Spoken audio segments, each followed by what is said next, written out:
Hello, everyone, and welcome back to this episode of the Parker J. Smith Show. I am, of course, joined by my co-host, Jon Melillo, and a very special guest today, Zach Ohara. Zach, thank you so much for coming all the way out here from New York, joining us today. I want to get right into what you're doing for business, how you got to where you currently are, and see if we could drop some gems and some information along the way. So I know you're doing business credit, you're doing funding, you're helping people basically put themselves in a position to get leverage via capital, right? If I'm not mistaken, right? Yes, sir. How long have you been doing that for? How did you get into it? Yeah. Oh, we getting right into the business. All right. So I got into this funding game about 3 years ago. How I got in, long story, man. But basically, my senior year in college, I found out I was going to be a dad. So after that, I started getting locked into business, reading books and stuff like that. Pretty much, I got the entrepreneurship bug. And, my first thing was real estate, but then I got scammed. And then ultimately I started a cleaning business during COVID. The cleaning business wasn't going great because I was using a lot of my own capital. So I got a mentor that actually taught me about business funding and helped me leverage my credit to get over 100K in business funding. So then I started teaching other people after that. So you were your own customer first. Oh, yeah, for sure. I had to learn the jack of trades and stuff like that first before I started teaching other people. I love it. I think that's such a great proof of concept before you go into business, right? Yes, to be able to be like, I know people need this service because I needed this service. Right. There's no I wonder. Right. That's what people say so much when we talk, because obviously we're in the home services space. Right. And we talk to people, oh yeah, we're looking at, starting a cleaning businesses or starting pressure washing or starting this. And they're like, damn, well, I mean, I have a cleaner. My cousin has a cleaner. My aunt has a cleaner. My grandma has a, they're like, I know a lot of people that need cleaners.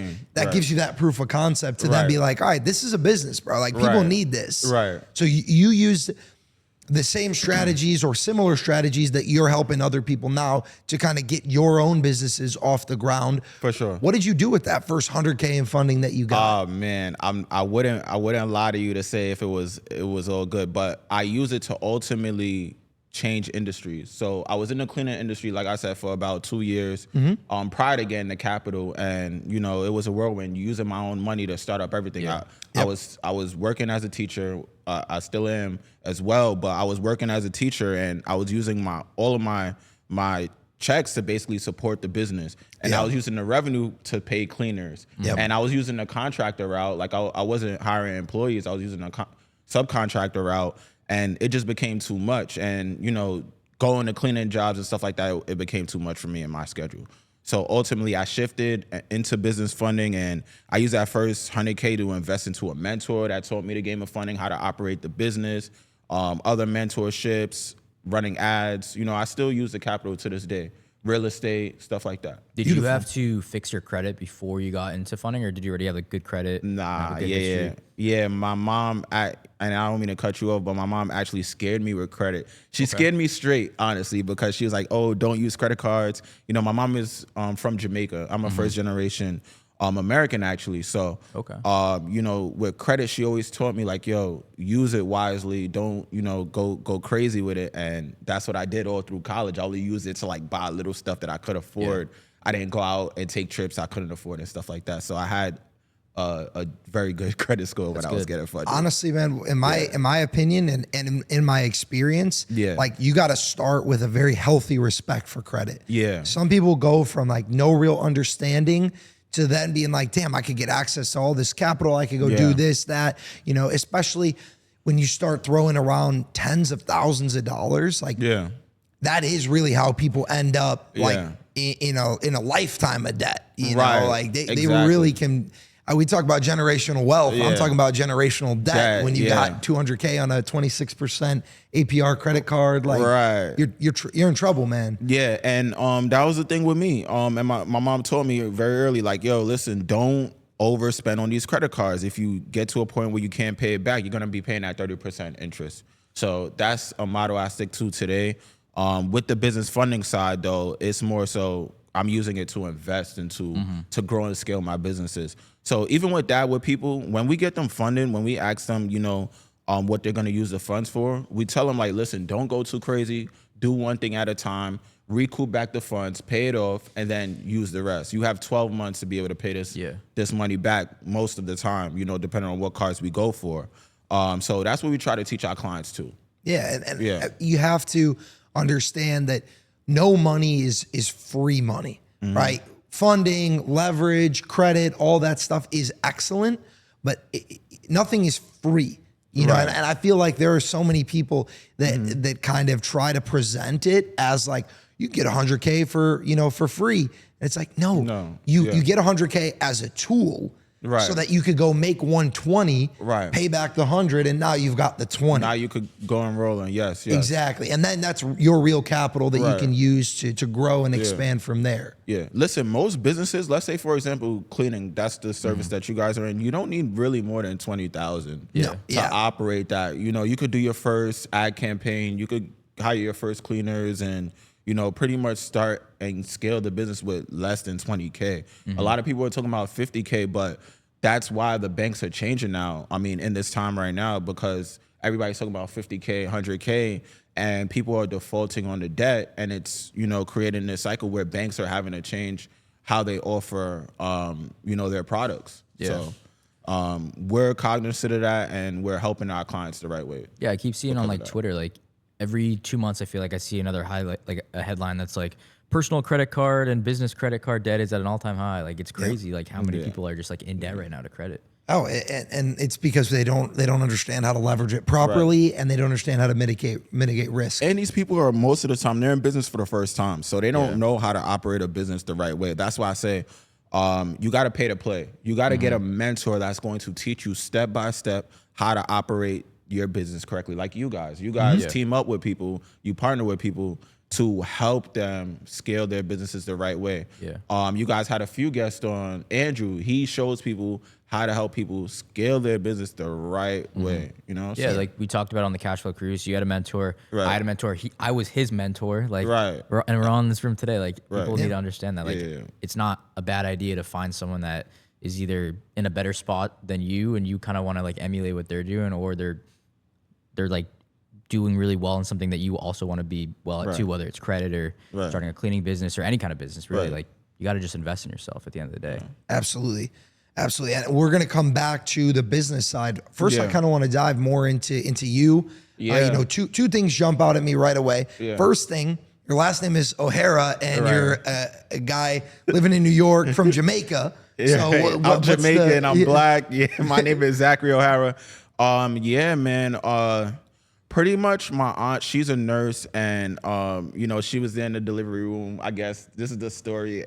I don't know if it's true. I hope it's true, but my aunt is like, listen, we're gonna give this boy a name that allows him to get into any rooms, I guess, you know, at the time. So, you know, she's thought of Zachary, and my last name is Ohara, which is, I guess, an Irish name. So, you know, that was my name. You know, me and my brothers, we all have like very like names that could go either way. Like my brother's name is Anthony, my other brother is Wayne. So they're not very stereotypical names. So that's ultimately how I got my name. Really. Love it, bro.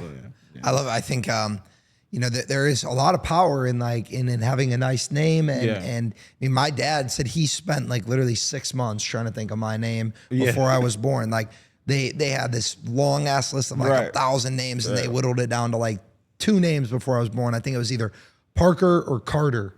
And then they ended up naming me Parker right after I was born. But yeah, so now the second thing I want to talk about is you said you're a teacher. Actively. Tell me more about that. Yeah, man. I still work a 9 to 5. I still work a 9 to 5 because I started this thing out as a teacher, right? That was my very first, my teaching salary paid for my business initially. That was my first business partner. And, you know, I went to school for 4 years, well, 6 years to ultimately, you know, do that and coach and stuff like that. So I teach and I coach. But how I got into this entrepreneurship, like I said, was because I you know, my son I was about to be a dad, you know, senior year at college. And I'm like, yo, my salary isn't going to be enough to be able to cover the expenses of having a newborn child. So that's when I locked in on entrepreneurship. And I think I really got the bug back in high school when I was selling candy. You know, I looked after my mom who had 2 homes, who was an investor herself. And, you know, I pretty much, you know, got it from her and myself. And, you know, I've been rocking with it ever since. And, you know, having an extra stream of income is what you need in today's society. Huge.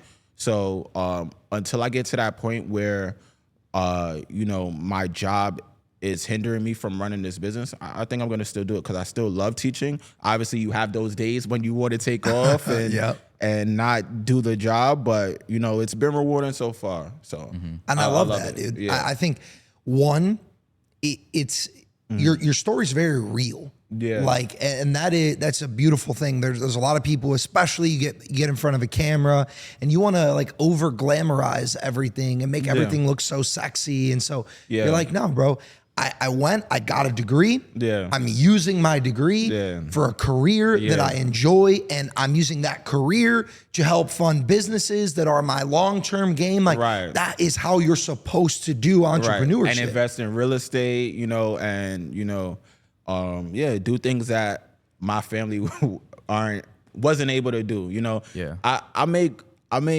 triple what I make at my job, but sometimes it's like humbling. Like, dang, I just got an invoice for $5,000. I'm here teaching these high school kids, and it's like, yo, but you know, it's humbling and it's rewarding when you see those kids and they lean on you. You know, some of them follow me on social media and they be like, yo, what are you doing here? And it's like, I love you guys. I want to help. I want to, you know, show you guys that it is possible for you too. And I feel like what a great skill to continue to develop. Yeah. I mean, that might be the most valuable skill that you can have is knowing how to coach people and build people up and teach people and instruct. Like you're also continuing to really reinforce a skill set that is going to be a tool and a lever for you in your business forever.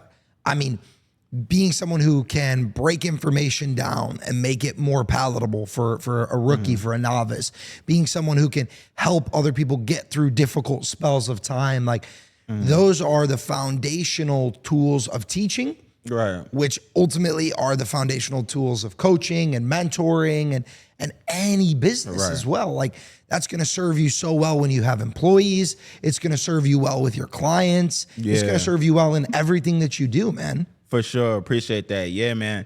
The patience required to be a high school teacher is insane. I can't even imagine, dude. It's insane, but it's, you know, like I said, it's something that, you know, at the end of the day, you see those kids' journey. Like I have kids from like a few years ago, they still, you know, follow me on social media and they're like, I'm doing this.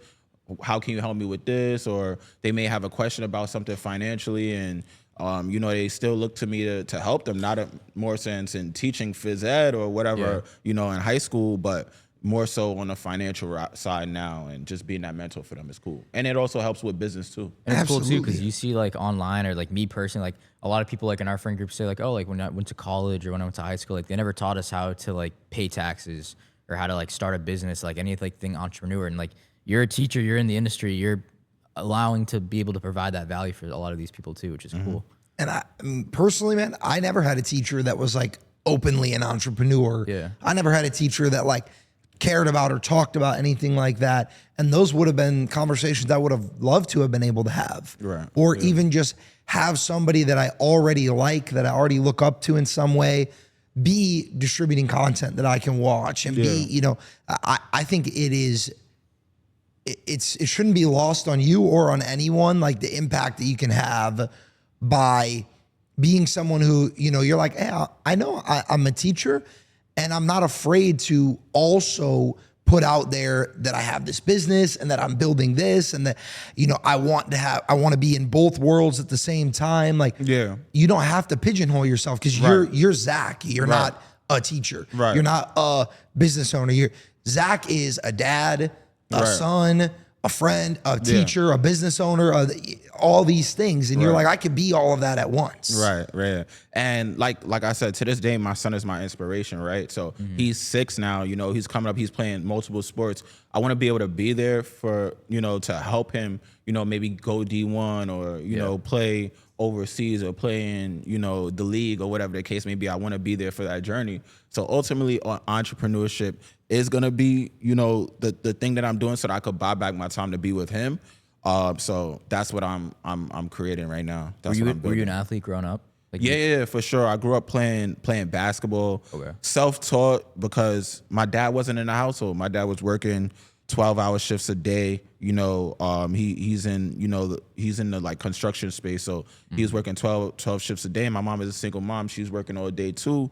When I want to go play basketball, I have nobody to, I have my brothers, but they like football. So I would go to the park and just kind of learn on my own. And, ultimately that got me to the highest level, not the highest level, but the highest level I could do was high school ball in Amarillo College. But, it's still something that I love and something that I grew up being and getting to like share that with your son is, I can only imagine is awesome, man. I want to talk a little bit more about him. And you're saying like my son is my inspiration. My son is, kind of what drives me forward. It's funny. Like I don't even have kids yet. Yeah. But like you about to be there, man. Yeah, bro. My unborn children are like my inspiration already, man. Like I'm already thinking, like I got to make these sacrifices. I have to do these things to take care of them. And I can only imagine what that felt like. Like you said, you're a senior in college, you've got X plan, and to some people, I think being hit with that like, okay, folded. now I'm going to have a son. Now I got to be thinking for two people. I got to be really like, I got to focus up. I think a lot of people would have really doubled down on the safe route and would have been like, well, like this just means like I'm going to budget super tight and I'm going to just work my job and I'm going to do, but you were almost like, no, I could do more. I want more for my son. I want more for myself. Like, I'm going to now go out and try to focus on building a high value skill, try to focus on making a business that could increase my income and making relationships and building skills that could not only help you, but help your son someday. Like you said, you're a byproduct of your parents in a lot of ways. Your son is going to get to grow up with a dad that respected the value of education, that respected the value of a career, but also respected the value of entrepreneurship, of networking, of meeting people, of all these skills. Like your son is going to be really well equipped after getting to see you do all of these different things, and then get to pick. Does he love sports? Does he love business? Does he love academics? Does he love? Because you're like, man, I'm doing it all, and you could do that too.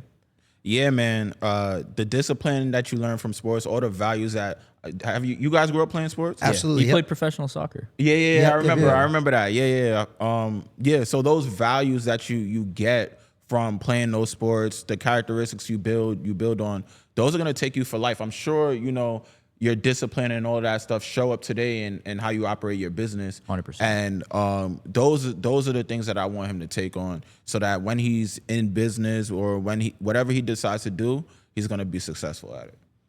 Yeah. I think that baseline is such a powerful foundation to build off of, and obviously you are already someone who just in your career, like you're oriented to the youth, man. Like you're giving your time and your energy back to young people.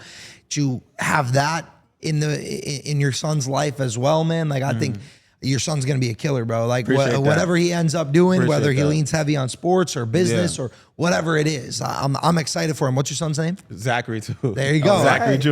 I love it, bro. For sure. So now kind of transitioning into talking about how you got to that point, right? You're from New York. You grew up in New York for like, that's where you always were. You said you're first generation. So when did you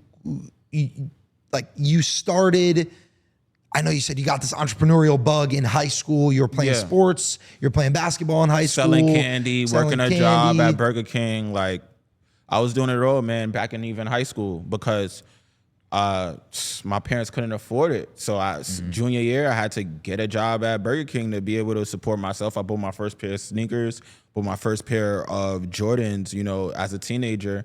And, that was everything to me at the time. I used my whole check to do it, but that was everything to me at the time because now I can be in control of my finances. And now I could start to, decide what I'm going to do with my money. Back then, I didn't have good money management skills. But it was that grind of, I'm going to take control of this. I started buying and selling sneakers, but that kind of faded away once I got to college because it was like, all right, I'm in college now, I'm comfortable, I'm around, girls and my friends from New York City or whatever the case may be. So, you know, my main focus in college was just to, I saw the opportunity in college. Let me backtrack. I saw the opportunity in college that I never saw in like high school growing up where I'm from. Being in New York City as an inner city kid, you're in a bubble of just straight, struggle, I guess. And then when you get to college, you see so much abundance. You see people from different backgrounds studying and working hard, and that kind of triggers your mindset. And then when that happened, I started to do well in school. I got my first 4.0 after graduating high school with a 2.7, right? And then transitioning, finding out I'm going to be a dad, working multiple jobs on campus. You know, I was an RA. I had a membership services job. I was going to my student teachings, listening to podcasts. So, that's how I got to entrepreneurship today. Like just being a person that never quit and always showed up for myself and always put the extra time in. Bro, there's something so just amazing about that. I feel like there's really just two camps of people, right? And two different things you said, once in high school and once in college here, like show me which camp you're in. The first thing you said is like, hey, I was working at Burger King, which is not a glamorous job. Not at all. Not at all.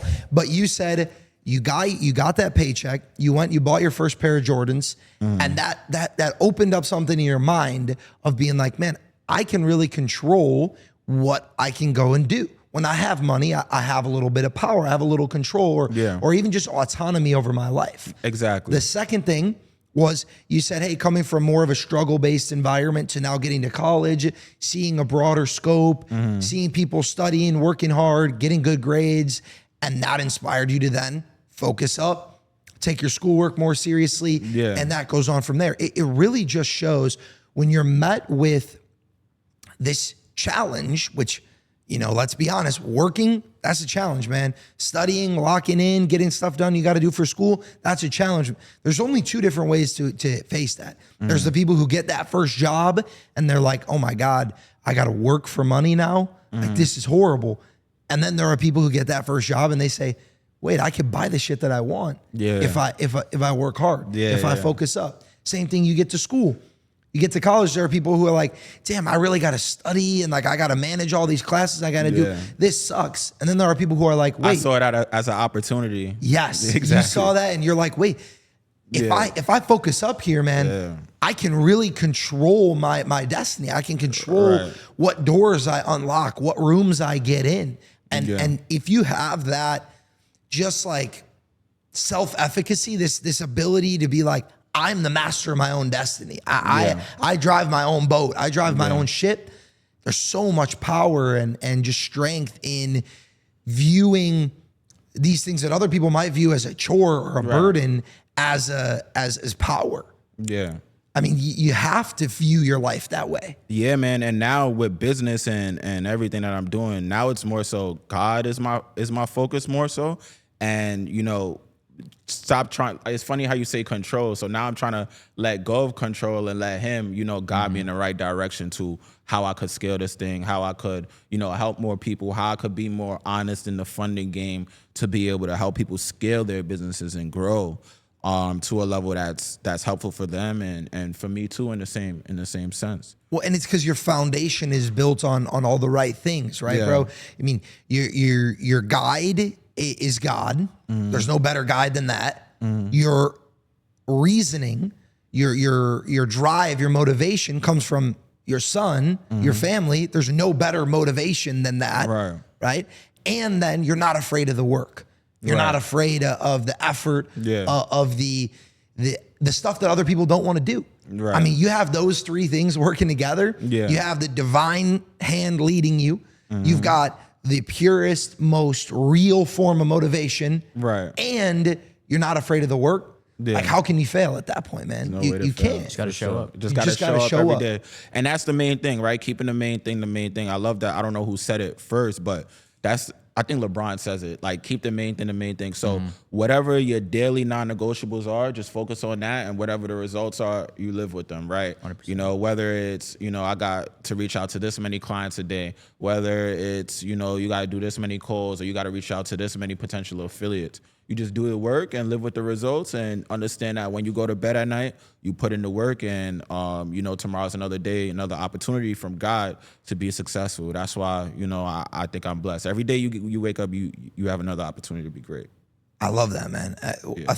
Something that I want to ask you, and kind of gave me a perfect segue into talking more about the business side now. Like, speaking of results, man, you've been doing this for 3 years. Yeah. You're still building it up. You're still sharpening your skill set. Like, I want to talk about what has that been like showing up every day for 3 years? Like, you've gotten to see the industry change. Yeah. I'm sure you've seen countless people show up on the scene, disappear. I mean, bro, to do anything in business for 3 years, that's admirable in itself. What has that been like? And how many people have you gotten to work with? Have you been able to show someone like, hey, this is how we're going to get you funding? And then they've went and they've taken that and they've done something amazing with it. Let's talk about that. Yeah, man. Partnerships is key. I just want to say that first and foremost. If I don't have a relationship, I have a partner that does. That's why we're able to help so many people. But Alicia is one of my clients. She actually came to us through Q's. You know, Kwame, the one that we were on the cruise with a few weeks ago. I met her through her, and she came to me. She wanted to open up a salon suite. Back then, she was behind the chair. And, you know, she was telling me all of her goals, and I'm like, yo, we could get this done with your credit score and your credit profile. So we actually got her approved for over 110K, 0% credit cards, and she actually opened up a salon suite in Tennessee, and she's running the business. She has people under her that, you know, rent out the suite, and she's crushing the game on that side of things with 110K in funding. So it's amazing to see just results like that. I had another client, you know, who's operating Airbnb. Her name is London. We got her 50K, and she opened, you know, she started her first Airbnb out in Philly. So it's just clients like that were able to help actually, you know, put some capital in and reap the benefits of the business funding. It's incredible to see, for sure. That is, man. I think when used properly, capital is like almost the highest leverage tool that you could have. I mean, there are just so many things you can't do without capital. And it's really unfortunate that a lot of people, especially when they're starting out, and there's nothing wrong with this in my opinion, you know, bootstrapping your first business, like there's something very humbling about that. But there are so many people who now are forced to resort to, what business can I start with no money? What business can I start with $500? Because it's all the capital that a lot of people have access to. Right. And then you end up leaning really heavily on things that some people don't want to do. Leaning really heavily on having to create content, leaning really heavily on having to build a personal brand or be an affiliate or you know, stuff where a lot of people don't find any one, they don't find any long-term in that. And two, they don't find any joy in it. It's not something that they want to do. A lot of businesses that people do want to do require capital. I don't know anyone who doesn't want to be in real estate. I don't know anyone that doesn't want to actually own a company where other people are working in the business and they're making money. I mean, it is a beautiful tool to be able to help people get access to that. And I know we talked about you getting into it via needing the funding yourself and kind of learning the game that way. What do you feel like your experience has been watching the game change for 3 years? And watching it be from like when you needed funding yourself to where we are today? How different is it, and how important is it to work with somebody who actually has seen 3 years of change in the industry? Yeah, man. I just want to say shout out to my mentor. He's not in the funded space anymore, but because of him, I'm where I'm at today. Like, shout out to him and God. But you know, when I first started, it was so easy to get capital. You could walk into a bank, get 100K with good credit. At 0% or? At 0%. Yeah. You just tell them, you know, off stated income too. So this is no doc. So when I'm saying no doc, I'm saying you don't need to show tax returns. You don't need to show pay stubs. You don't need to show bank deposits or direct deposits. You could just go into a bank with a 700 plus credit score and an LLC and pretty much get approved. But now the banks are starting to change where they're asking for more verification for business credit cards, simply because people are defaulting on the credit cards. Right now, you know, Chase may be changing to where you know, you got to actually show docs to be able to get approved for a credit card. So that's how things are changing now. But like I said, our partnerships are still allowing people to get funding. Just yesterday, while I'm out here, I got a client $30,000 in business funding off my laptop. You know, just knowing how to be able to submit that application, getting the documents from the bank rep to be able to send to us, which is like something that, you know, a lot of people don't have. You know, some funding companies, they're just applying on clients' behalf, but we actually are consulting these clients and helping them get as much capital as possible.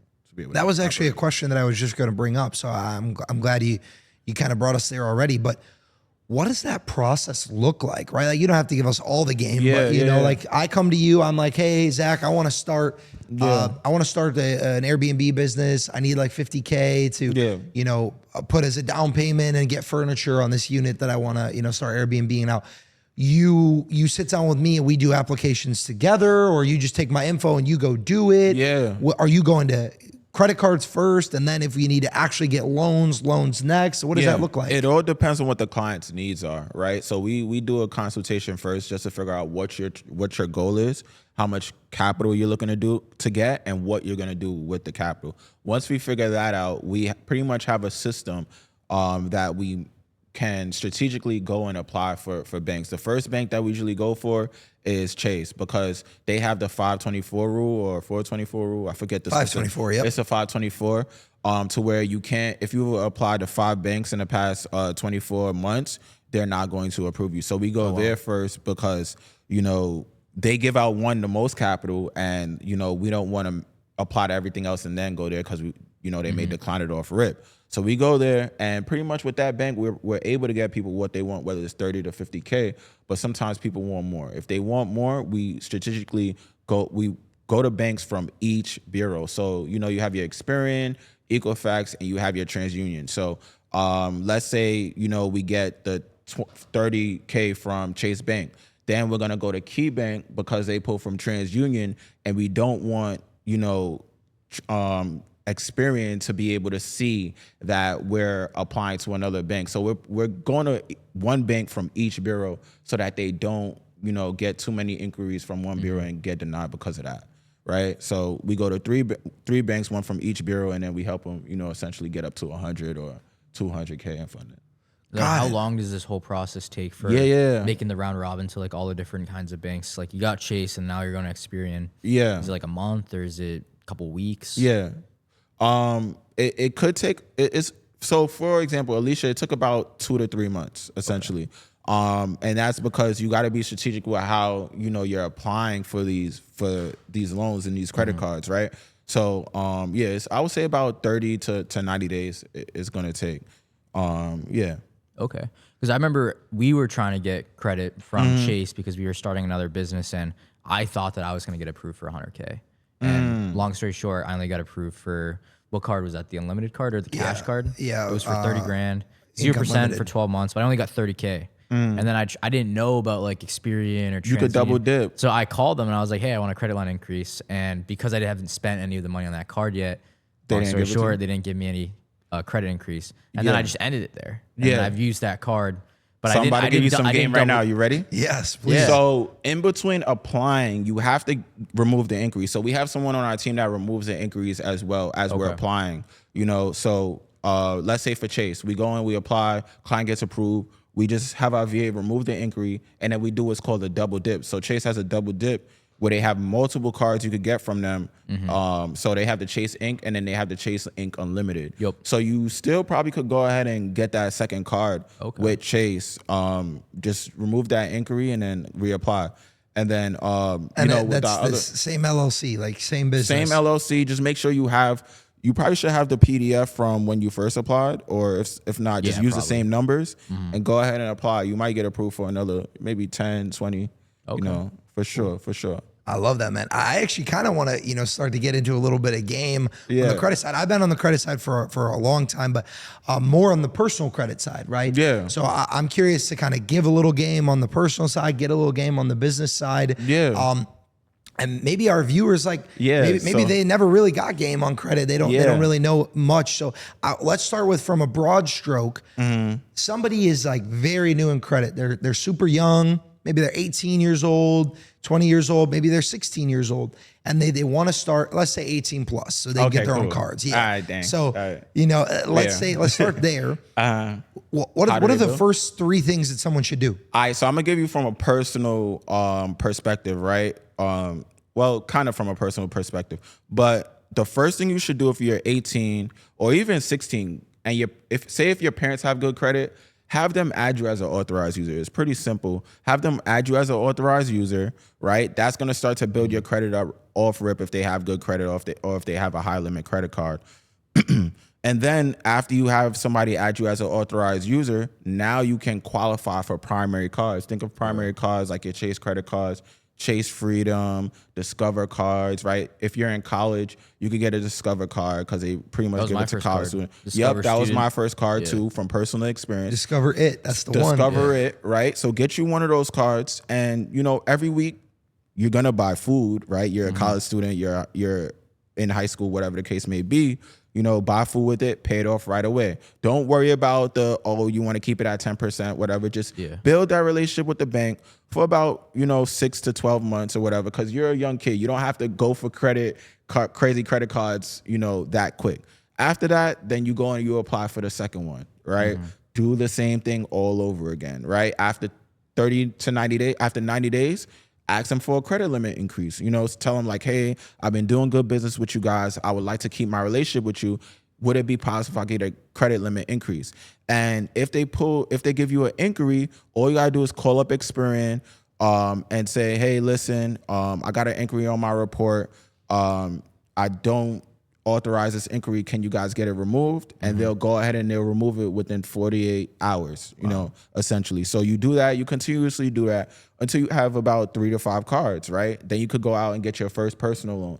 If you want a high personal loan, let's say if you want to buy your first car, you can use the Lightstream Play. Go in, online and apply for the Lightstream. I think you could get up to 30,000 with them.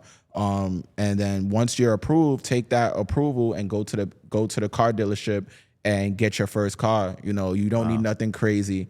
You could get a $30,000 car to take you around on college and have a monthly payment or whatever. It's crazy how so little people think about that. Even me personally, I want to get an M3 maybe in the next year or so. I would have never thought about getting a personal loan to get that car. I was like, oh, I need 80K. That's just the way that I think. Yeah, and I don't mean to cut you off. Or what you can do, the Lightstream Play may not, they may not give you as much as you need for the M3. You can go to your bank or your credit union. I would prefer go to a credit union and then go there and ask them, tell them like, hey, listen, I want this car. This is how much it costs. Can I get a loan or a check for the car for the amount? Do the loan with them. Take that check to the car dealership and get the car. Instead of going to the car dealership and having them run your credit and give you 5 to 7 inquiries for one car, you just go to the bank first, get pre-approved, bring it to the dealership, and go buy your car. I love that. So do you recommend financing? Well, let's say I already know the car that I want. I know it's sitting at the dealership that right by my house. I'm gonna go there and I'm gonna get it. You still recommend financing that car through a credit union or through a bank versus doing it through the dealership? Yeah, because they're gonna give you the best rates. Especially credit unions, they want to do business with you. They're gonna give you the best rates. So you definitely want to go to the credit union first. Get that 3%, 4%, especially if you got the good credit, and bring that to the dealership. And then what would you consider good credit for someone our age, 24, 25, me and Parker? Anything over 700 or? It's really, so the score is one thing, but the what really matters is the credit profile. So what I recommend is, and I didn't really touch on this, two credit cards with over a $2,500 limit, utilization 20% or less, ideally 10%. And 5+ accounts. So whether you have student loans, you have a personal loan already, you got 3 credit cards, or you're reporting your rent as well, you want to have about 5 accounts that you've had for about at minimum 2 to 3 years. That's a base, and that's a good credit profile to start with. Obviously, if you want a 750, just have more accounts, so more primary accounts with higher limits. Because I got I got the Amex Gold. I just got the Robinhood card. Nice. And then I still have the Discover It card, but I haven't spent $1 on that card in a year and a half. Should I start putting like my subscriptions on there? Yeah, Just definitely. do something, yeah. Like I should be using it every single month? Not necessarily every month. And you could speak on this if I'm wrong here, but all you want to do is make sure there's enough activity where they don't close the account, right? Because if you go dormant for 2 years, let's say, they very well might just close the account, which is, it's not a derogatory mark, but it's going to shorten your average credit length because now that account is closed. Okay. Yeah. Because that was my first card. Yeah. And that's why I also recommend people, don't close accounts unless if it's in collections or if there's a big annual fee or something and you can't justify it. Accounts. If there's no annual fee, keep that shit open. Keep it open for as long as possible because that's gonna add to your history, your overall age. Gotcha. And then every 90 days, it doesn't hurt to ask for a credit limit increase. So for Discover, tell them like, hey, listen, I want to continue doing business with you guys. Would it be possible if I could get a credit limit increase? Yeah, because I think that card's only maybe $4,000. Yeah, because it was a college card. Yeah, like my Robinhood's $15K. Amex, it's probably unlimited or it's a charge card, so like you could spend up for whatever as long as you pay. They normally give you it's like 2.5x your highest spend. Yeah. So like if you've put 20K on that card in a month before, you could probably comfortably spend up to about 50 before they start being like, all right, like chill out. Yeah. Like, so it has like a soft limit as long as you're paying in full every month. Yeah. I actually didn't know that, actually. I thought you could spend up to whatever and as long as you paid it off by the end of the month. Again, it's like a soft cap because like, let's say on my card, I have an Amex Platinum. The most I've ever spent on it is 10K in a month. And then I go to the car dealership and I say, run my credit card for this $100,000 BMW. Amex is probably going to be like, all right, bro, like, that's too much, right? So they kind of have this like floating cap from the research I've done around 2 to 3x what your maximum spend is. So if I've spent 10K in a month, they're like, sure, 25K, 30K, you're chilling. And then I pay that off. Now the next month I could probably go closer to 50, whatever. Because I'm showing them, hey, you extended me this, I paid it off. Now I'll go a little further, I'll pay it off. It just stops people from going from 10K to 100K, and now I'm way over leveraged and you know some crazy shit like that. So that's something that I've found. I want to ask you 3 favorite credit cards. One for a newbie, maybe not necessarily first card, but like someone like 1 year, 2 years into the credit game. I don't want to hear like Amex Platinum $600 annual fee because like that's not attainable for most people. One for somebody who's higher level, maybe more intermediate. This could be like a card with a little bit bigger annual fee, maybe 200, 300. And then one that's like that high level, like that premier card. All right, so I'm gonna give you a few. I'm gonna give you one that you may not know, right? Yeah, let's hear it. So, Chase Freedom is the first one. Is a gimme, right? Chase Freedom. I think that's one of the best starter cards you could ever get. Because and that's the Freedom Unlimited, the Freedom or Freedom Flex. Freedom Unlimited. Okay, that's a 1.5 on everything, I think. Yes, exactly, and that's exactly why, right? With these credit cards, they pay you back. That's why you actually want credit cards, because if you know how to use them right, you can leverage them to get points back for travel, for flights, for food, right? So that's why I love that Chase Freedom card, because whatever you spend, you get the 1.5 points back. You could save it. You could even cash it out at the end of the year to pay the card down. So that's a good starter one. And that's no annual fee, right? No annual fee. Right? Super nice. So keep that one open forever. Yeah. Another one that actually doesn't have an annual fee that I really like is the Built card. Have you ever heard of it? Yeah, bro. Black. That card is sick. That one is sick because if you're renting, let's say if you're a college student, and you're third year, junior or senior, you could use that card to pay the rent. You could pay rent on that card. I don't know what the specific points are, but they have crazy points on dining, on flights, and stuff like that. What is this one called? The Built card? The Built card. It's all black. I'll show you after. BILT. Yeah. It's one of those cards, and they give out high limits too. It's a really good card. Just watch the APR, watch your spending on it. That card, to add to this, I was going to get that card. Unfortunately, the place that I'm currently renting from, they don't take credit cards at all. Oh, really? So they're like, no, because it's an individual guy. It's a condo. Yeah. He's like, no, you got to just like ACH or wire me or something. Like, I'm not doing a credit card. So I had no reason to get it at this point. But crazy points back, and the Built ecosystem has really nice like partners. Right. So exactly. for hotels, for travel, when it comes to actually redeeming the points, you get a lot of value out of them. They give you 1x points back on rent, and then it's like maybe 2 on groceries, 4 on gas, whatever. You know, there's some other categories, but the cool thing, and this is what a lot of people don't think about, if you are going to pay your rent on a credit card, you are going to get hit with a fee. Almost everywhere. They're going to be a 1% fee, 2% fee, 3% fee. So let's say like for me, if my rent is $2,000 is what I'm paying every month, and there's a 3% fee, now I'm paying $60 a month in fees to put it on a credit card. Well, Built, they cover that fee for you. So if you have a 3% fee, they will actually credit you back the $60 and give you 1 point per dollar on the rent. Now, let's say your rent is $2,000 and you save up all the points for the year. How much money is that? Yeah, you got 25,000 points that you didn't have that now you can go redeem for flights. That you didn't have before, all for paying your rent. So that's the financial literacy piece, and like, just using cards wisely, and you know, instead of just using cash all the time. Is that your intermediate card? That is my intermediate. That might be my top, but honestly, that's honestly kind of an entry level as well. Like if you have a decent credit portfolio and you got a decent report and history, like $0 annual fee. You put your rent on there. Almost everyone rents when they're young, right? Like that's just how it is. Right. And then, okay, let's hear one with like maybe a $100 to $300 annual fee, like a more intermediate. And then I want to hear like your top, like not necessarily your favorite card, but like your most high level card, or the one you recommend most. The one with the annual fee that I like is Sapphire. Dang, I got to think about this. Chase Sapphire Reserve? The Chase Sapphire Reserve. Because there's preferred and there's reserve. I have the preferred one too. Preferred, that's like $99 annual fee. That one is the $99 annual fee, and then the Amex. Which one is the gold? Gold. Amex Gold might be my favorite card. I actually just helped a client get one, and the points you get back, I think it's like a $300 annual fee or $200, $250, $290. Yeah, so that might be my favorite card because you get all those points you get back.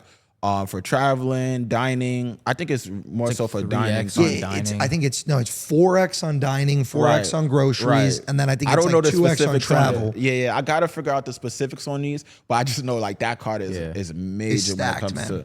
to so that might be my favorite. Have you looked into the Robinhood card yet? No, I haven't. I might put them on that. It's like a 3% catch-all card. Really? $60 annual fee because it's $5 for like the Robinhood Gold subscription or whatever. Yeah. But I'm gonna give you and anyone watching this some game here. Now the only caveat with the Robinhood card is like there's like a year-long waiting list right now. Really? Yeah, bro. Because they're rolling it out slowly. Yeah. So maybe just go stick your name on the waiting list. I got one more card that I really like. The Navy Federal Platinum card is really good too. Okay, I have never done anything with Navy Federal. Yeah, I hear people talking about it, but good cashback, good rewards. Cashback, low interest rate. I think the interest rate is probably like 16%. That actually is really low for a rewards credit 16 card. to 18%. Don't quote me on this. But they also give really high limits. So if it's a card that you're looking to make a big purchase, like say for your home or whatever the case may be, and you know you're gonna pay it back, obviously that's a good card too. And if you have a relationship with Navy Federal, that's a good one. I like that one. I might have to look into that. Yeah. That Robinhood card, I think I waited on the waiting list for like 8 months. 6. John for like 6. But this card, 3% cash back on everything. So no categories, no 3%, which like that's the highest catch-all card that I've ever found. Yeah. Annual fee is either $5 a month or $50 for the year. Okay. Not bad. Low annual fee for sure. Yeah. And it pairs directly with Robinhood Gold, which Robinhood, like the investment company, if you have a gold profile with them, they automatically have a 4% APY high yield savings account attached to it. You can do all of your stock, crypto investing on the platform, and your cash back, that 3% that you get, one click of a button, instant transfer into your Robinhood brokerage, where then you can make 4% on the cash. So if I go spend $1,000 this month, I got my $30 in cash back because I got 3% on everything. I could click button. That's instantly now into my Robinhood brokerage, making 4% interest every month. And then I could pay the card off with the brokerage money. So like I literally, I spend the money, I get 3% back, I put it into the high yield account. I'm yielding on that every month, and then pay the card back off. You give it, that's tough. Yeah, Robinhood's like a bank, bro. Like, it's crazy. You have your investments, you have your high yield, you have your your personal savings if you really wanted to. Like you have obviously like now your credit, and like they have. It's not sports betting, but it's called what is it called? Like they call it like odds or futures or something like that. Like you can bet on outcomes. Yeah, you can bet on outcomes on the like Trump winning the election? or just like the probability that the Thunder are gonna win Game 7. Yeah, like you can bet on that on Robinhood with your brokerage account money. Bro. What? It's crazy. I didn't know that. Robinhood is like I gotta get it too. Robinhood's like coming up, bro. You gotta tap in Robinhood. I gotta tap in. Talk about the Coinbase card that we just. And right now Coinbase just announced another card. It hasn't released yet. They're talking about like I think end of this year it's gonna come out. I'm sure there's gonna be a crazy waiting list for it. 4% cash back on everything. 4% across the board and in Bitcoin. That's a game changer. They pay you in Bitcoin instantly. So it goes right into your Coinbase brokerage in Bitcoin every month, 4% on everything, bro. Yeah. Like if you're bullish on crypto, if you're bullish on Bitcoin, that's a game changer. Again, on the personal side. I think you side, have to be bullish on crypto right now. I would agree. You have to be because I feel like it's going to be the next currency. So that's just my personal opinion. I agree, bro. Yeah. Now I want to talk now more to the business side because this is where like I know Chase. That's pretty much it, bro. Like I'm not up on the business funding side. What are some other accounts? I think a lot of people, and if you didn't know this already, Chase has phenomenal starter 0% cards. I think it's the cash and the unlimited that are both 0%, zero APY, or sorry, 0% APY, $0 annual fee. Pretty lax approval on them. Obviously, if your credit score is decent. But what are some other like banks that give 0%? Like some other places, like even I don't even know where to look beyond that. A lot of people sleep on Amex. So Amex is really good because they only give you one inquiry, right? Remember how we were talking about inquiries earlier? Yeah. Amex, you could get 4 cards. You could get those 3 charge cards, and then you could get the Amex Blue Cash as well.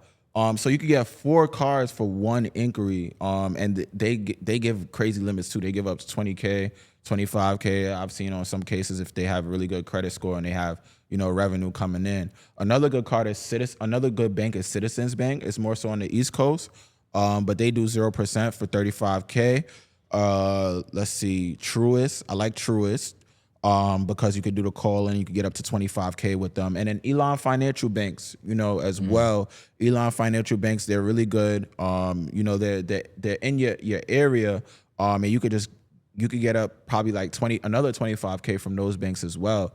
So you're looking at without Chase, there's still about 50 to 75K you could go out and get in business funding still. There's some other ones like obviously Navy Federal, but it's not 0%. So a lot of people don't go that route. And I'm probably going to get in trouble for saying this, but if you're in Atlanta, if you're in that area, Ameris Bank too. Ameris Bank is really good. So there's banks out. Ameris is an Elon Financial Bank. They're gatekeeping that. They're gatekeeping Ameris. It's an Elon Financial Bank, but they give high limits, and we have relationships at all of these banks, so we are able to help our clients get approved through those banks as well. I love that. So you have like a very clear path where you're like, hey, we're gonna start with Chase, then we're gonna go here, then we're gonna go here, and then it's like, okay, once we hit the funding goal of 50K or 100K or whatever, now it's like, all right, we're good at that point. Now, if somebody is hearing you talk about all this and they're like, damn, I would much rather just have you do it than try to figure it out on my own because I'm hearing you name all these banks. I don't know how to apply for them. I don't know how to manage all that. What does that look like? Do you just charge like a flat fee? Is it a percentage of the funding? Is it just based on a success fee? Do people pay if they can't get approved for funding? Can you fix their credit first? Yeah. So let me answer your last question. So if people don't qualify and they don't have good credit, we work with a partner right now that's fixing their credit within 5 to 6 months, so they can remove all the negative items. Obviously, credit is never guaranteed. Some things they just stay on because we're not the credit bureaus, right? But we do have a partner if their credit isn't good. Now, how we charge our clients, we charge a service fee after we help them get approved for funding. So right now it's 10% for our service fee. That may change depending on what the banks do and how difficult it is to get our clients approved for funding. But now I'm thinking about launching a program to where I'm helping teach people how to not only fix their credit, but also how to get funding themselves.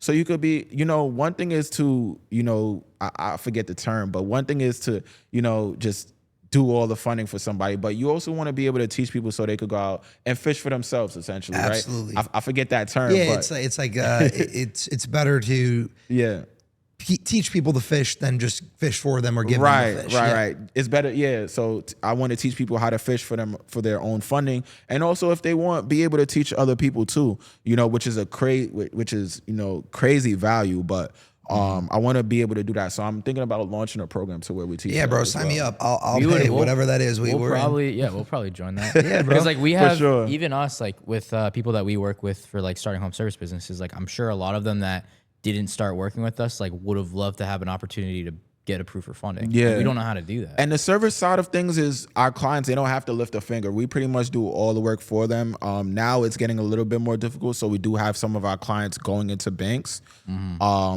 But we pretty much do all the services hands off, and then we only charge a success fee on the end of 10%. Yeah. I love that, man. I think honestly, even just understanding credit and understanding the banks and understanding money, a lot of people, unfortunately, grow up being told to be afraid of that. They're afraid of credit. They're afraid of credit cards, they don't understand their credit score. They think that doing nothing is better than doing so. I mean, that's not the case. You're not, if you just avoid credit your whole life, what are you going to do when you want to buy a house? Yeah, what are you going to do? People don't understand you have to use it to build your portfolio, your results, so that when you go to a bank, they trust you. And those same people are $100,000 in debt from going to college. Listen, when I tell you, it's costing people thousands of dollars a year, to not have good credit. So not having good credit is costing you thousands a year, tens of thousands over a lifetime, probably, tens of thousands, hundreds of thousands over a lifetime for not having good credit. So if your credit isn't good, you might as well work with somebody that's going to help you fix your credit, build your credit, and, help you qualify for a house, car, or get business funding. And that's what we do, essentially. We help people, learn the game, build their credit, get funding. I got a question for you. This isn't business. This would be personal. And we always talk about it all the time. We were talking about it last night at dinner. Two guys that you actually got to work out with, Aurelio and Andrew. Okada, and I forget Andrew's last name. They live in Miami. Yeah. But he's got 3 million points on Amex. Oh, really? Yeah, Amex, Chase, because he's also got a wife. So I have almost 5 million combined points. Yeah. Amex, Chase, United. What are you Miles. saving them for? Honestly, bro, go ahead. So this is my question. So once I move into my new apartment and everything, I'm thinking about maybe for a weekend or for a few days, flying to a Hawaii or something to do work or whatever. But if it was gonna be a personal expense, how am I? Because I have 1 million points too. I'm thinking flights, hotels. Do you have any game on how I could leverage and cash out some of my points for travel and for what? I love the points game, but that's not really my main focus. I know you guys had a few guests on that focus on that. The point side, I just know I could get points. I think because I have no idea. Yeah, I think you should use them. And a great tool that I do know about is booking your flights through whatever bank that you're working with. So Amex, for example, go in there and actually book your flights through them so you use the points to be able to leverage. But yeah, that's pretty much where my game on the cash back game, he's goes. He's about that. He's about the cash, bro, not about the points.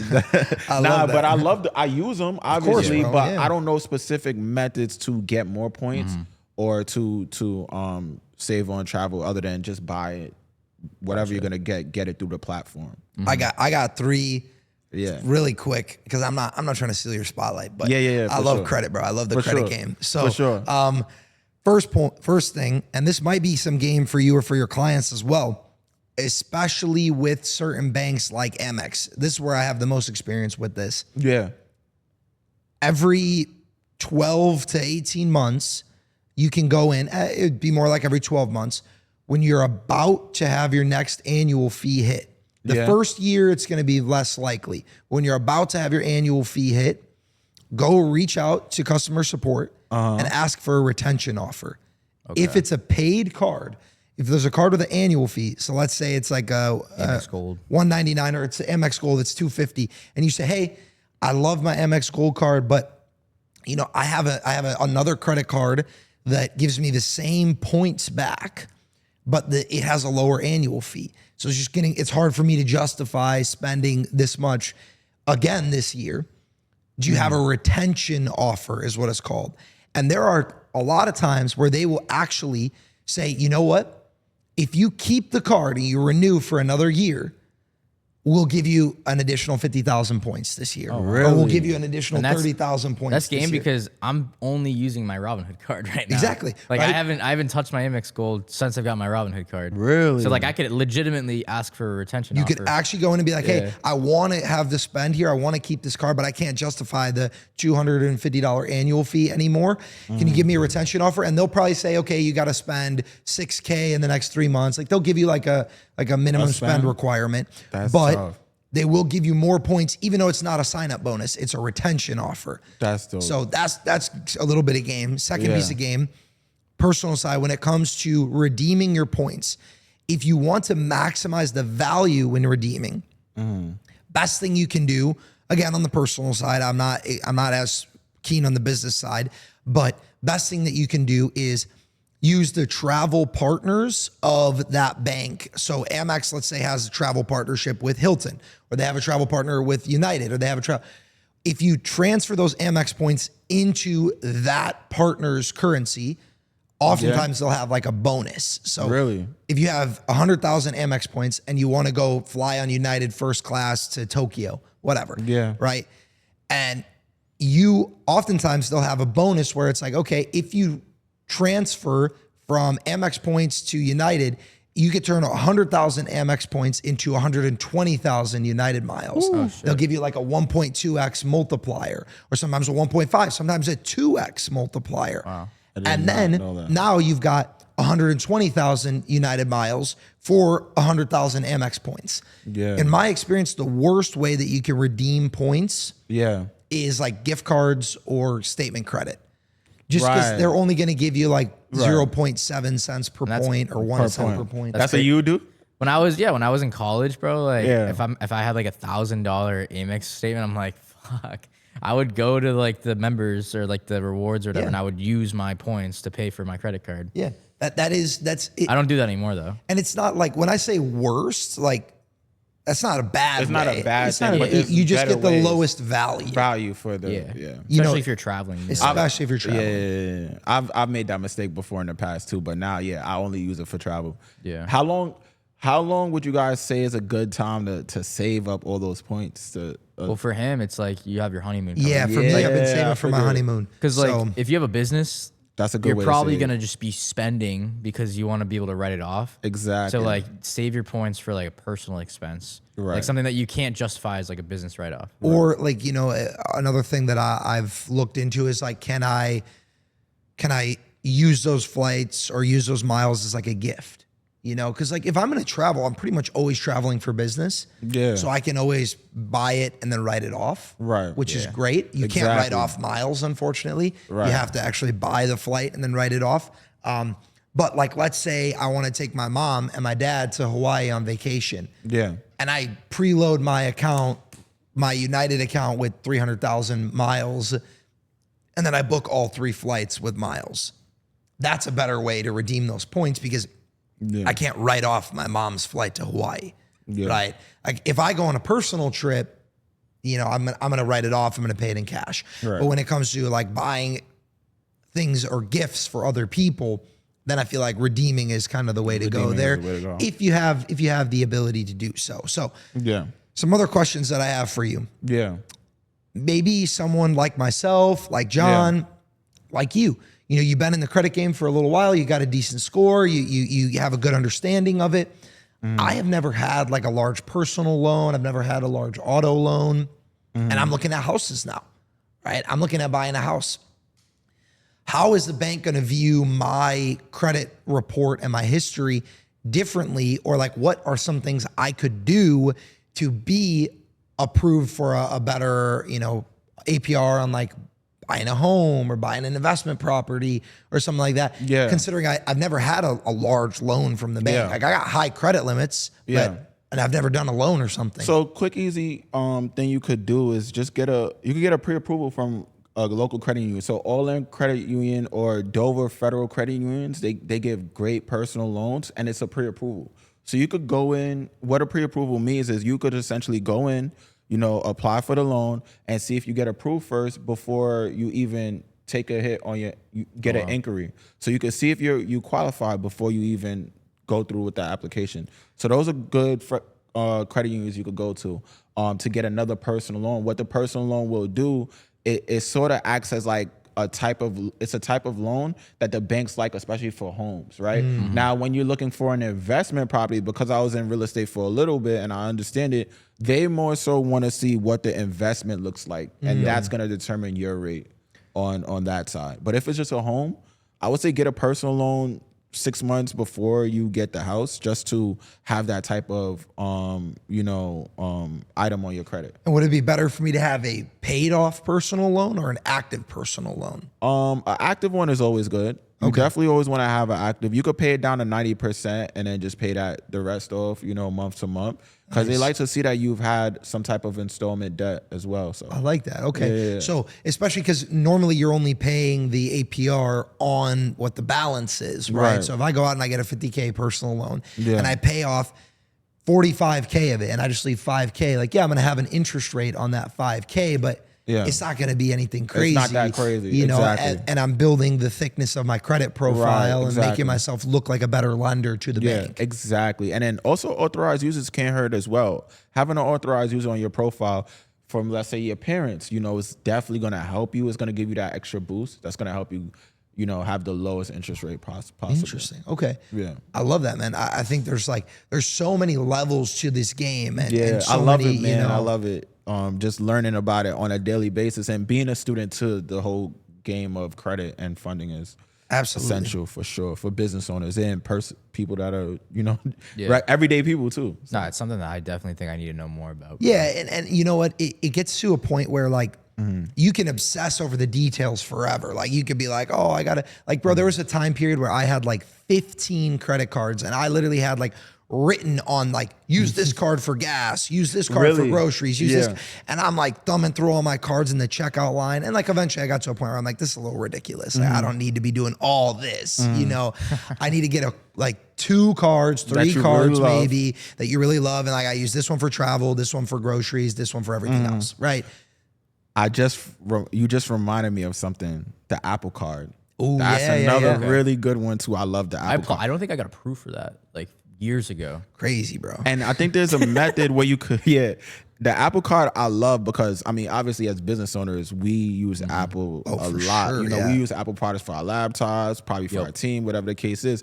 But if you swipe an Apple credit card, I think they give you like 3% back when you use their products. Their products. Use it for their product. I think I don't remember the specific APR. Like yeah. The specific points back, but because I'm not great with the points, but I know it's another great card to have too. I love that, man. Yeah. Well, before I get into my last, segment and questions here, a couple more questions about, the funding side and things like that. So I know that's your expertise. What are you seeing people like most frequently coming to get funding for these days? Like, Yeah, definitely service-based businesses. We're big in the beauty industry right now because of our partners. So people looking to buy salon suites, which is, I love that because that industry is gold. Beauty is going crazy right now. Airbnb is one of the top ones. What is another industry people are going to? Airbnb, beauty, and real estate. I got a few clients right now that are looking to buy real estate. So we didn't talk about liquidation really too much. I'd love to talk about that too, yeah. You could get 0% business funding And then you could also liquidate the card too. I mean, you could work with a company. So we have a partner right now that we work with that helps our clients liquidate the cards, because you actually don't. I know there's this game going on where, you invoice yourself, or you have a partner that you know that's in business. You send them the money and then have them give it to you in cash. Don't do that, because banks have a method where they could pick up on that and you'll get the account closed. What you actually want to do, you want to find a company that actually helps you liquidate the card, so that you're not, they don't close the account on you. So I love that. So essentially, you're probably paying what, like a 2%, 3%, 4%, like convenience 3%, fee. 3% they charge. They go to up to 12 if you want it next day, but 3% I think is the bare minimum that they charge to get the card liquidated. And that makes sense, because that's like what the processing fees are for like most merchants, Right. Like, I mean, if I have someone come into my cleaning business and they want to pay with a credit card to get their house cleaned, like I pay 3% to turn their credit into cash in my bank account. Yeah. Like that is what credit is, right? And that's how Visa stays in business, and Amex and MasterCard and whatever. They got to make something in order to, cover the cost of converting that credit into cash. Right. Yeah. I feel like, a lot of people don't even know that. A lot of people don't even know that. Like realize. when you swipe your card at your favorite local Chinese spot, like they paid 4% of the total for you to use your credit card instead of using cash. That's why places give cash discounts. That's why some places actually charge the merchant fees back onto you as the user. Client, Really? They do. Yeah, they do for sure. Totally. Yep. Especially like when you traveling abroad and stuff like that. When I was in Colombia, they do that. But like if I'm in Walmart, like they're not doing that. Not in Walmart. Not with like a $1 billion company. That's why I was so bullish on Bitcoin, bro, because of like how Bitcoin's kind of like it's peer to peer. The Jack Mallers like kind of thesis like to the IMF or whatever. He was like, all these legacy institutions are like these merchants are losing 3% on every single transaction that is going on, and I think like 83% of all transactions globally is in a brick and mortar and not like online, which is crazy to think about too, because everything's on the like online. Yeah, I would have thought it's like 50-50 at this point. It's like 85% is brick and mortars, all transactions globally. And like with Bitcoin, with like the peer-to-peer transaction on like the Lightning Network, the fee for Amex is like 3%, like you were saying. On the layer 1 for Bitcoin, it's like 0.0001%. Yeah, it's like nothing. Yeah. And it's actually quicker. It's quicker. It's like you got to wait 3 days for the bank to process the payment, and then get moving into your bank account and all that. So that's crazy. We love Bitcoin on this show. By the way, I have a question for you guys. Yeah. How are y'all leveraging capital to grow y'all service-based business empire right now? Yeah, bro. Honestly, thank God. We're flush with cash right now. Right. Yeah. Like we're using our own capital. We don't really need any outside. We've even had people be like, "Oh, I want to invest. I want to buy equity. I want to whatever in the larger company, the holding company." But it's like, why? Like we don't need money. We have more cash than we need. But the biggest thing for us is like reinvesting into ads. Yeah. Reinvesting into mentorships. Yeah. We paid $5,000 last month for somebody to come in and kind of review what we were doing on the ad side and give us some feedback and some tips. Like, we're investing wherever we can into either more skills and understanding industries better and understanding ads better and understanding, hiring like legal and tax counsel. Like if we have a retainer or we have one-time fees for like our accountants, for our lawyers, for, things like that for structuring. And then of course, ads, marketing, going on other people's podcasts, like, spending like basically eyeballs, right? Yeah. So those are the main things. But we just have credit cards and we just pay them off every month. Like it's, I do use we use like credit cards. We have a business bank account with $200,000 in it that just pays the cards off. Exactly. So that's the type of way people should be using the credit cards. Exactly. Right? If you don't have a proof of concept, then maybe funding might not be for you. But if you have a proof of concept, you're able to generate some income first. Then now you can start using the credit cards, or don't use all of it. Right? Use a little bit to start your business. Maybe no business shouldn't cost you more than $5,000 tops. Right? Use it to start your business. And then after your business is started, and making some income, then you can use the rest. That's why I'm saying, like, people don't really need as much as 50K. Some businesses do, maybe if you're in real estate, but you could start with 25, maybe, 30, as you go on, then you apply for more. But you don't need to start off with 50K or 150K in business fund. I know you guys see that all over Instagram. Oh yeah. Get 100K at 0%. No, most people that you're talking to, they're starting businesses for the first time. You don't need 100K. And I love and respect that you said that, bro, because it's so easy, especially like you said, you're getting a success fee. You're only getting a percentage of the money that's funded. It would be so easy for you to tell everyone they should go get 100K, 200K, because then you make more money. Yeah. But you're like, no, that's not your MO. Yeah. You're like, you need to be financially responsible. You need to have a proof of concept. Right. Don't come to me and just say, oh, I just want 100K so I could go buy a new whip. Like, no, bro, that's stupid. That's not how you spend money. That's not how you operate. And you have the morals and the intelligence to be able to weed out like the people who, this isn't for them, bro. Both sides, and it hurts. It hurts when someone gets 50K. You tell them, like, listen, man, you're in this industry. I had somebody, dang, man, shout out to you. I'm not gonna say your name, but last year we got him 50K. And he's in the construction space, and I was like, listen, don't use all this capital too soon. I know you want to run ads. I know you want to do your thing, but use it little by little, to run ads and do your thing. Sure enough, by September, calls me up and says, hey, listen, I'm looking for more funding. I'm like, yo, listen, I'm like, what happened to the 50? I'm using it. It's, I need more, essentially. And I'm like, man, I'll see what we could do, but my advice would be try to pay that down, maybe bootstrap your way, to pay that down until we go for more funding. And I'll tell people that. Or if they do something that isn't smart with the card, like try to liquidate it on their own without contacting me, and they get their account closed, it's like, man, like, these are things that you shouldn't do. And I'm not going to help you go get more funding if you made a mistake like that, because that shows that you're not responsible with the capital. And I don't want to be responsible for your mistake too, because I feel that, I feel responsible for that, even though I'm not, but I still feel. And once you get approved, it's just so easy to spend it. Yeah. Oh yeah, bro. And also with the 50, like, let's say if somebody's in Airbnb and they're like, okay, I want some money, like, just in case, right? I want to get 50K, so it's better to have it than to not need it. I understand that too. And those clients, we would get them the 50K still. We just advise them on the spending of that capital, right? If you got 50K, you don't need to spend all 50.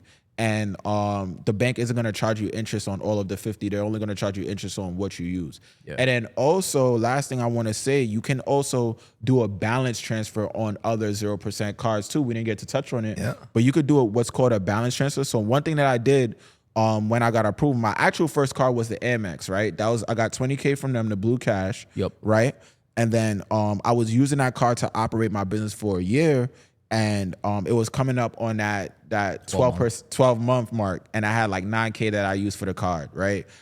So what I was actually able to do, I was actually able to transfer that balance over to my Key Bank card, and then I had another 12 months at 0%. So do the math, that's 24 months at 0% that you have a card. And obviously I was able to pay that off, but that's just a tool you can use too to be able to keep leveraging the 0%. And what does that look like? Is that just like a phone call? Yes, and thank you for asking me that. Yes, all you got to do is just call up the banks and just say, hey, listen, I would like to do a balance transfer. They may charge like a 3% fee or 5% fee, but now you have another 12 months to be able to pay that card down at 0%. Yeah, dude. Amex does it. A couple of other credit unions do it. I had a very similar situation, and I got so lucky, bro. I will tell you, like, I was floating like a 18K credit card balance, and I did not have 18K. Like I was not paying this off. This was after Black Spade. Yeah. So I'm sitting on this card, right? It probably had 30K on it when I got it. A business failed. I had a personally guaranteed business card, so like that debt doesn't go away, right? That's my debt. Thank you for saying that too. That debt is gonna bounce back on a personal side, even though it's a business credit card. If you default, and so I'm there, and I paid like $1,000 a month for a year, and it was down to like 18, but like I didn't have 18K, and like 25 days before the end of my 0% APY that was coming to an end, I got a, what was it? It was like a mailer, a letter in the mail, some type of like marketing material. And it was a bank called Commerce Bank. I don't know if you ever even heard of them. I've never heard of them. Commerce Bank. Yeah. Sounds familiar. They were like, hey, we're running a promo right now. 0 fees on balance transfers. So typically, like you said, it's like a 3% or like you pay some type of fee, but 0 fees. And if the balance transfer was under 20K, 0% for 18 months. Ooh, and I bought myself another 18 months, balance transferred it over, no fees, paid $1,000 a month for the next 18 months, zeroed it out right before the end of that card, and literally like walked away scotch-free, 30 months, 30K, no interest paid, no fees paid. But that's a real life example of the power of credit and the benefit of credit. Also, you know, banks have 0% for over 18 months too. That's one thing I didn't talk about. Ameris does. Most Elon Financial does have 0% for 18 months. So yeah, that's another great benefit to business owners. It was just God gift giving for you. God was. God was on your he was side, looking out for me, man. Thank God, man. For sure. He's never let me down once, man. Nah. I mean, that's like a crazy, like, bro. It is, literally. 30 months, 1,000 a month, like. I was left with 30K of debt, and I probably had like 5K to my name. And I paid $1,000. I was able to scrape up an extra $1,000 a month for 2.5 years. Pay that shit off. 30 months on the dot. It was crazy. Amazing. So I got 2 questions that I ask every guest before we end the episode here, right? Let's go. The first one is much more pointed for you. You know, and if you need to take a second to think about either of these, that's totally fine. The first one, if you could go back and talk to a younger version of yourself. For you in particular, I want to talk to that version of you that's, you know, a senior in college, you're right about to graduate, your son is on the way, you know, and you could have 60 seconds in a room with that younger version of yourself to give them any advice that would either save them heartbreak, save them money, save them time, save them energy, frustration. Yeah. You got 60 seconds to just tell them, hey, bro, I wish I knew this when I was your age. What would you tell them? Man, I'm getting emotional just thinking about it because I remember myself in that college dorm finding out I was going to be a dad senior in college. The first thing I just tell myself is, yo, it's going to be okay. Like, you're going to be fine. Don't stress it. You're going to be fine. You're going to be great. Just keep God first. Keep your family first. And stay close to the ones that matter, and you're going to be great. You're going to be amazing. I'll also stay the course, man. Stay the course. Don't try to control everything like I've been doing my whole life. Yeah. Be strategic in your plan and live with the results. You know, don't try to rush to things. Let things flow to you, but also put in the work, and you're gonna be great. So that's what I tell myself. And I will also tell myself, don't rush into things too fast, because that first mentor that I had, he scammed me. He ran off with 14K. I didn't really talk about that. But he ran off with 14K of my capital, and I had to just start from the ground up and rebuild myself over again. But I would say do your due diligence and just stay locked in. I love that. Day by day. Day by day. Fantastic advice, man. And I love that, you know, it's really just grounded in being humble and being patient and understanding that everything you can control, you better do it. Yeah. But there's a lot of stuff that you can't control. And you just got to let go of that sometimes. And invest in Bitcoin. That is so funny. Half of the episodes, I tell the guests, like, you can't say invest in Bitcoin. So that's so funny. Buy some Bitcoin. I love that. Yeah, bro, that would have been pretty good. I would have been good right now. That should be a 10K. That's crazy. Or sometimes I think about that. I try not to, but I'm like, damn, you know, that 14K that I put into this, imagine if I put that in Bitcoin 6 years ago. Bro, we can't think that way, but still crazy. I did, and I got scammed. So yeah, he had. I had 2.5 Bitcoin in 2023 on a hard wallet, and my ledger got somehow compromised, bro. I lost like 80 He got grand. wiped. Yep. How much did you put in it? I had 2.5 Bitcoin. I had like 10 ETH. He probably had like 350 to 400K. No, now it's worth over an M, that portfolio. Oh my God, dang. Bro, I had like $10,000 of Solana at $20. Yeah, that's crazy. Like that alone was like, dang. I want to ask you, I know we about to end, but I wanted to ask you, like, what ways are you guys safeguarding your Bitcoin now?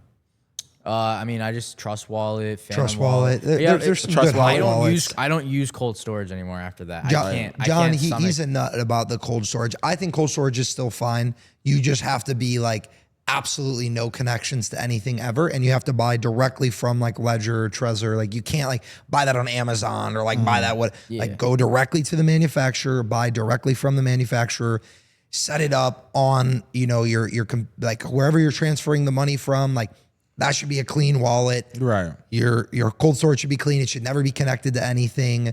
Same thing if you're going to store it in a hot wallet, like if you're going to store it on a trust wallet or like something like that. We got to talk more about this. Yeah. Oh yeah. We'll talk. When I had my Ledger, I did exactly what he said. I bought it through Ledger. It was like London company. Like literally bought it from the source.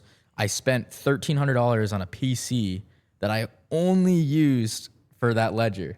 Yeah, and that's crazy. I got compromised. Oh, I still don't know how that happened, and bro. I haven't used that PC since I've been compromised. Yeah, bro. Well, the last question that I have for you as we wrapping up here is now a more broad stroke version of the first question that I asked you, but instead of talking to your younger self, addressing the audience and understanding that, you know, not everyone that watches this show is a 22-year-old guy, you know, not everyone, some people are 50 and they already have grown kids and they already have, you know, whatever. But is there a piece of advice or a nugget that you can leave people with that they can make their life even just 1% better by going out and instituting it this week, this month? It could be about credit. It could be about your life, your mindset, whatever. Yeah. Like I said, man, I'm a big proponent of God. Keep God first in everything that you do. Trust in Him, and He'll make a way for you. That's number one. And number two, I'll tell you guys, just, you know, keep the main thing the main thing. I know I said that a couple times this episode, but whatever your daily habits are, whatever the things that you know what you have to do on a daily basis. Everybody does. It's very simple to be successful. Focus on those things, time block to where you lock in on those things. Whatever you got to do, whether it's business, personal, whatever goals you have, just lock in on that on a daily basis and you'll reach whatever goal or destiny you're looking for, right? Don't try to shortchange it, give it everything you got, because we only got one life to live in. Take risks. Like, I take a bunch of risks, like even, you know, within the next few years, I'm 28 now, maybe in the next few years, I might leave teaching, right? So take risk and a way will happen for you. Things are going to happen for you because, you know, as long as you put God first, you're going to be successful for sure. I love that, man. Yeah. Honestly, I think that's a great place to wrap it, bro. It was a pleasure to have you here today. We spit a whole bunch of game on credit and funding and everything. The last thing that I want to make sure the audience knows, and you know, even for myself, right? You know, some of this program may be coming down the line. Yeah. You know, where could people find you if they're interested in getting some funding, if they're interested in even just like learning the game through your content, just tapping in with you? Yeah. So I got a lot of things coming for you guys. I'm going to be starting a YouTube channel this summer as well. So you could stay tuned for that. That's Wealthy. You can find me on Instagram at wealthy__ZACH. That's Wealthy Zach on Instagram, and I share game on there on business, funding, and life in general every day. So tune in there. Absolutely. And we're going to, of course, as we do every episode, we're going to put all of Zach's socials in the description of the video, along with mine and John's. And if you guys have any questions specifically for us or for Zach, you can always shoot him a DM or leave them in the comments of this video. If there's anything you want us to address, maybe even have a follow-up episode in 6 to 12 months here, run it back with an update on everything. Zach, again, thank you so much for joining us today. If you guys enjoyed the episode, make sure you smash the like button. And if you have not already subscribed, I shouldn't even have to tell you, hit the subscribe button as well so you never miss an episode of the Parker J. Smith Show. Thanks again for tuning in, and we will see you in the next one.